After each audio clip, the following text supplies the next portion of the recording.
Lionel Messi iyo Cristiano Ronaldo ayaa labada nin ee lagu yaqaano xifaaltanka heerka caalami ee dhinac kastaba. Labadan joker ayaa muddo ku xifaaltamay horyaalka La Liga Primera dalka Spain oo ay u kala safnaayeen labada cimaaliqo ee horyaalka inta badan ku hardamay ee Real Madrid iyo Barcelona.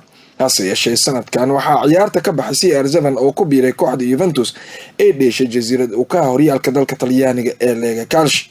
haddaba Messi ayaa soo qabtay Ronaldo marka loo eego goolasha hal sanad qoraxeed ay dhaliyeen labadaba min heer kooxeed ilaa heer qaran, kuwaas oo sanadkan Ronaldo markii ugu horeysay 50 gool ka hoos maray tan iyo sanad ciyaareedkii 2011.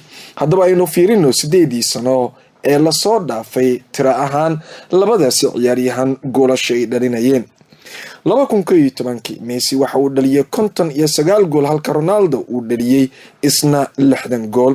sanadii xigtay ee 2012 Messi waxa uu dhaliyay 91 gool halka Ronaldo uu dhaliyay 63 gool. sanadii xigtay 2013 Messi wuxuu dhaliyay 45 gool, Ronaldo wuxuu dhaliyay 69 gool. sanadii xigtay 2014 Messi ayaa dhaliyay 58 gool halka Ronaldo uu dhaliyay 61 gool. sanadii xigtay 2015 Messi ayaa dhaliyay 52 gool halka Ronaldo uu dhaliyay 57 gool.